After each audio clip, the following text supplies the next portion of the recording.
పోడు భూముల చట్టం 2006లో అమల్లోకి వచ్చి 6 రాష్ట్రాల్లో అన్ని రాష్ట్రాల్లో అమలవుతున్న తెలంగాణలో మాత్రం అమలు కావడం లేదని మాజీ ఎంపీ బాబురావు ఆగ్రహం వ్యక్తం చేశారు. హైదరాబాద్ ఆదివాసీ గిరిజన సంఘం ఆధ్వర్యంలో ధర్నాను చేపట్టారు. బీఆర్ఎస్ లాగే కాంగ్రెస్ కూడా ఆదివాసులను మోసం చేస్తుందని మండిపడ్డారు.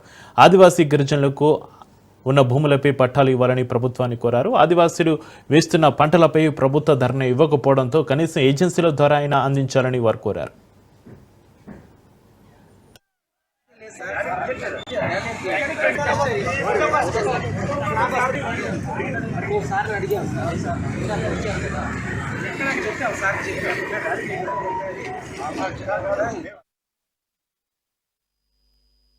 మేము చాలా కాలంగా ఆదివాసుల్ని గిరిజనుల్ని వేధిస్తున్నటువంటి అనేక సమస్యల మీద ఈ ధర్నా జరుగుతూ ఉంది.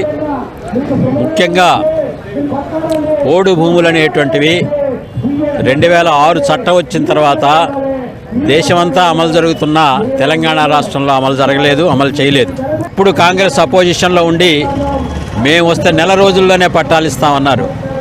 వారు వచ్చి 13 నెలలు అవుతుంది, ఇప్పటికీ పట్టాల సంగతి పట్టించుకోలేదు.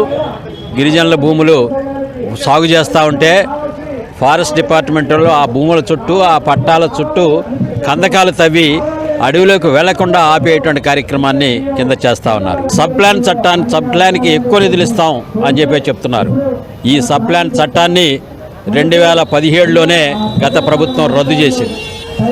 అప్పుడు మీరు కూడా ఉన్నారు కాబట్టి ఆ చట్టాన్ని రద్దు చేసిన చట్టాన్ని పునరుద్ధరించాలని చెప్పేసి మేము ఈ రోజున డిమాండ్ చేస్తూ ఉన్నాం. అట్లానే తునికాకు సేకరణ కోసం ప్రభుత్వం నోటిఫికేషన్ ఇవ్వాలి. అవేవి కూడా ఇప్పటికీ జనవరి వచ్చేసింది, జనవరి అయిపోతూ ఉంది, ప్రభుత్వం ఇవ్వలేదు. తునికాకు అనేది రెండో పంట లాంటిది ఆదివాసులకి. దాని సేకరణ వల్ల వాళ్ళు ఆర్థికంగా వాళ్ళు లబ్ధి పొందుతారు. అట్లాంటి తునికాకుని దాని బోనస్ని కూడా గత ప్రభుత్వం పెండింగ్ పెట్టింది. ఈ ప్రభుత్వం వాటిని పరిష్కరించాలని తక్షణమే తునికాకు బోనస్కు సంబంధించినటువంటి